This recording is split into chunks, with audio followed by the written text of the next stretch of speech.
ఈరోజు శ్రీకాకుళం వెళ్ళి జైలులో ఉన్న సీదిరి అప్పలరాజు గారిని జగన్మోహన్ రెడ్డి గారు పరామర్శించి, ఆ తర్వాత మత్స్యకారులను ఇబ్బంది పెట్టడమే కాకుండా మత్స్యకార వర్గాల నుంచి ఎదిగిన బీసీ నాయకులను కూడా ఇప్పుడు అధికార పక్షం తీవ్రంగా టార్గెట్ చేస్తూ ఉంది అని జగన్మోహన్ రెడ్డి గారు విమర్శలు గుప్పించిన తర్వాత, ఇటు అధికార పార్టీ వైపు నుండి వాళ్ళ మీడియా నుండి అసలు మత్స్యకారుల గురించి మాట్లాడే హక్కు జగన్కు లేదు అని ఎదురుదాడి అనేది స్టార్ట్ చేశారు.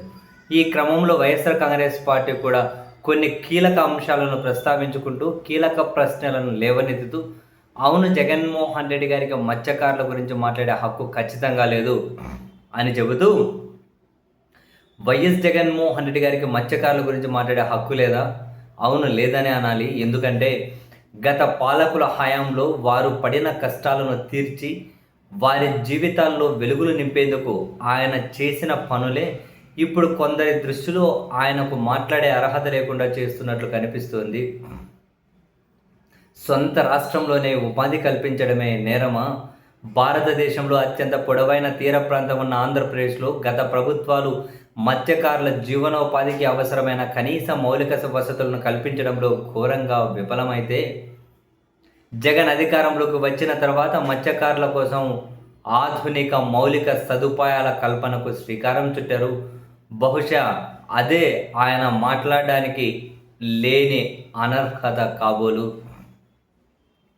వలసల కష్టాలు తీర్చడం తప్ప దశాబ్దాలుగా ఉత్తరాంధ్రకు చెందిన మత్స్యకారులు గుజరాత్, పశ్చిమ బెంగాల్ రాష్ట్రాలకు, దక్షిణాంధ్ర మత్స్యకారులు మంగళూరు, తమిళనాడు ప్రాంతాలకు పొట్టకూటి కోసం వలస వెళ్ళేవారు. ఈ క్రమంలో అంతర్జాతీయ జలాల సరిహద్దులు దాటి పాకిస్తాన్, బంగ్లాదేశ్, శ్రీలంక వంటి దేశాల జైలులో మగ్గిన పరిస్థితులు ఉన్నాయి.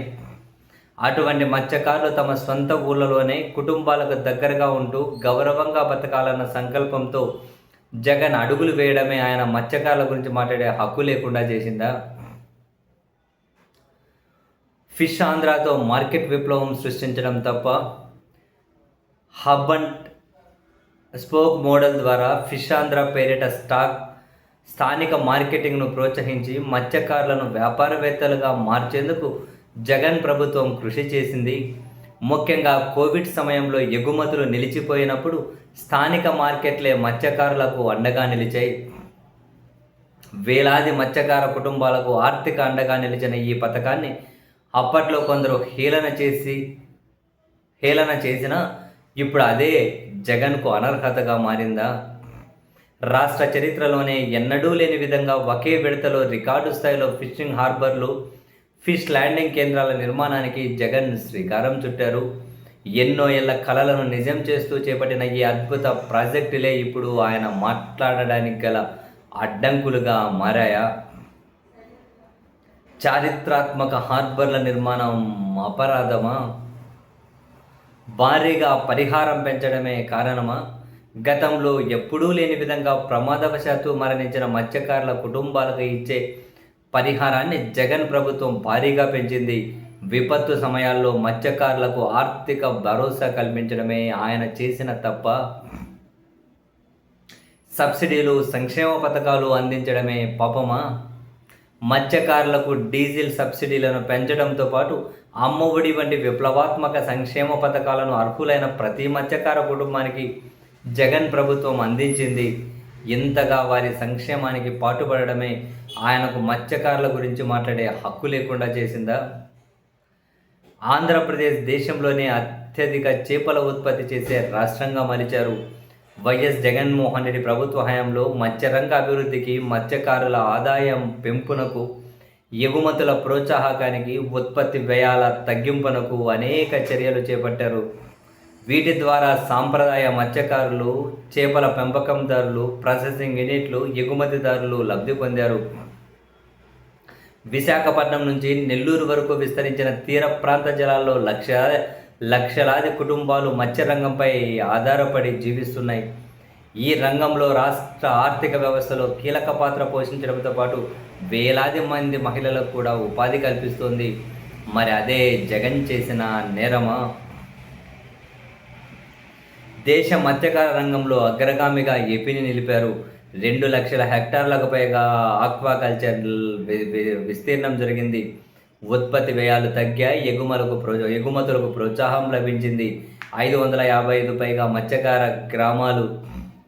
దేశ చేపల ఉత్పత్తిలో 41% వాటా ఆంధ్రప్రదేశ్కి ఎదుగుదల. రాష్ట్ర జీఎస్డీపీలో 7.4% వాటా. దేశ సముద్ర ఆహార ఎగుమతుల్లో 30%కు పైగా వాటా. 14.5 లక్షల మంది మత్స్య రంగంపై ఆధారపడి జీవనం.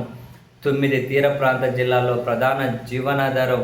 వీటన్నింటినీ దృష్టిలో పెట్టుకొని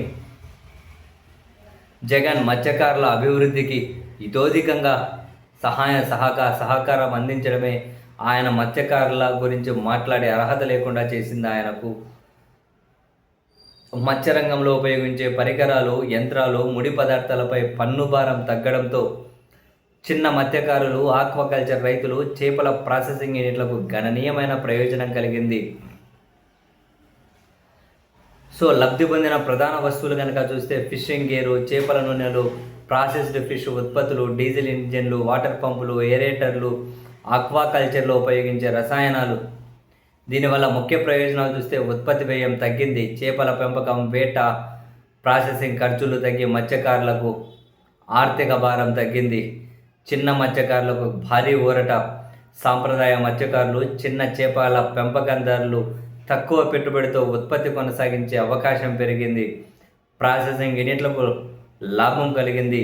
చేపల నిల్వ, ప్రాసెసింగ్ విలువ ఆధారిత ఉత్పత్తుల తయారీ వ్యయాలు తగ్గడంతో పరిశ్రమలకు పోటీ సామర్థ్యం పెరిగింది. జగన్ హయాంలో ఉత్పత్తులకు కొత్త ఊపు. ఆంధ్రప్రదేశ్ సముద్ర ఆహార ఉత్పత్తులు ప్రధానంగా ఎగుమతయ్యే దేశాలు అమెరికా, చైనా, యూరోపియన్ యూనియన్, ఆగ్నేషియా, మధ్యప్రాచ్య దేశాలు. అంతర్జాతీయ మార్కెట్లో పోటీ సామర్థ్యాన్ని పెంచారు. ఉత్పత్తి వ్యయాలు తగ్గించారు. విదేశీ మార్గద్రవ్యం పెరిగే అవకాశం.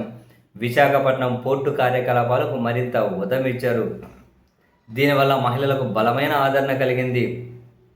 మత్స్యరంగంలో మహిళలు నిర్వహించే ప్రధాన పనులు చేపలను పరిశుభ్రపరచడం, గ్రేడింగ్, ప్రాసెసింగ్, ప్యాకింగ్, సహకార సంఘాల నిర్వహణ, మార్కెట్ల విస్తరణ, ఉత్పత్తి పెరుగుదలతో మహిళల ఉపాధి అవకాశాలు మరింత మెరుగుపరిచారు.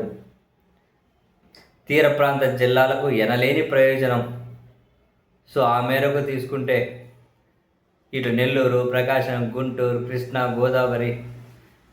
కృష్ణా, పశ్చిమ గోదావరి, తూర్పు గోదావరి, విశాఖపట్నం, శ్రీకాకుళం, బోడగట్లపాలెం, పూడిమడక, బియ్యపుతిప్ప, కొత్తపట్నం ఈ తీర ప్రాంత జిల్లాలు గణనీయంగా ప్రయోజనం పొందాయి. జగన్ తీసుకున్న నిర్ణయాల వల్ల దీర్ఘకాలిక ప్రయోజనాలు. గ్రామీణ ఉపాధి బలోపేతమైంది. ఎగుమతులు పెరిగాయి. మత్స్యకారుల ఆదాయం పెరిగింది. చేపల ప్రాసెసింగ్ పరిశ్రమల విస్తరించాయి. తీర ప్రాంత ఆర్థిక వ్యవస్థకు బలం చేకూరింది. మత్స్యరంగం అనేది ఆంధ్రప్రదేశ్ గ్రామీణ ఆర్థిక వ్యవస్థకు వెన్నెముకని నమ్మిన జగన్మోహన్ రెడ్డి ఉత్పత్తి వ్యయాలు తగ్గించారు. మత్స్యకారులకు అవసరమైన పరికరాలు, ముడి పదార్థాలపై పన్ను భారం తగ్గించారు. సముద్ర ఆహార ఎగుమతులకు పోటీ సామర్థ్యాన్ని పెంచడం వంటి చర్యలు రాష్ట్ర మత్స్యరంగాన్ని మరింత బలోపేతం చేసే దిశగా ఉపయోగపడ్డాయి.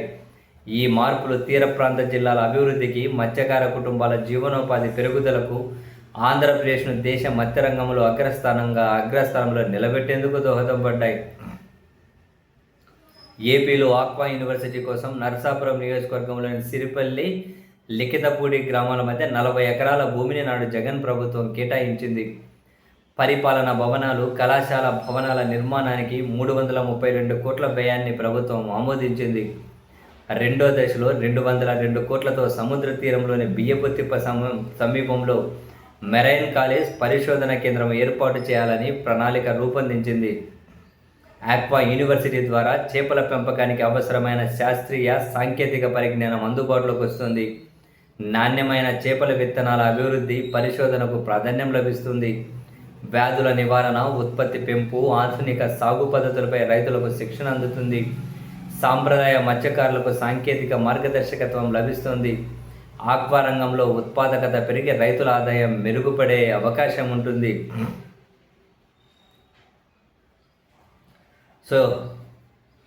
ఇన్ని ప్రయోజనాలు జగన్మోహన్ రెడ్డి గారు కల్పించారు కాబట్టి ఆయనకు ఆ మాట్లాడే అర్హత లేదా? వైఎస్ఆర్ మత్స్యకార భరోసా కింద మత్స్యకార కుటుంబాలకు అండగా నిలిచింది ఎవరు? జగన్. ఒక్కో కుటుంబానికి 10,000 ఆర్థిక సాయం, 5 ఏళ్లలో 530 కోట్లకు పైగా ఆర్థిక సహాయాన్ని పంపిణీ చేశారు. ప్రతి సంవత్సరం అమలు చేసే 61 రోజుల చేపల వేట నిషేధ కాలంలో మత్స్యకారుల కుటుంబాలకు అందించే ఆర్థిక సహాయాన్ని 4,000 నుంచి 10,000కు పెంచింది జగన్. డీజిల్ సబ్సిడీ పెంచింది జగన్. మత్స్యకారులు ప్రమాదవశాత్తు మరణించిన సందర్భంలో వారి కుటుంబాలకు అందించే ఎక్స్గ్రేషియా 5 లక్షల నుంచి 10 లక్షలకు పెంచింది జగన్. మత్స్య మౌలిక సదుపాయాలు అభివృద్ధి చేసింది జగన్. ఒక నాయకుడిని కేవలం రాజకీయ లబ్ధి కోసం మాట్లాడే అర్హత లేదు అని విమర్శించడం హాస్యాస్పదం కదా. ఇప్పుడు చెప్పండి, మత్స్యకారులకు మంచి చేయడమే జగన్ చేసిన నేరం అయితే వాళ్ళకు అన్యాయం చేస్తున్న వ్యక్తులు జగన్కు మాట్లాడే అర్హత లేదు అని విమర్శించడం సహేతుకమేనేమో అని వైఎస్ఆర్ కాంగ్రెస్ పార్టీ వరుసపెట్టి ప్రశ్నలు లేవనెత్తుతూ చాలా అంశాలను ప్రశ్నించుకుంటూ జనాల్లోకి ఒక చర్చనైతే బలంగా వదిలింది.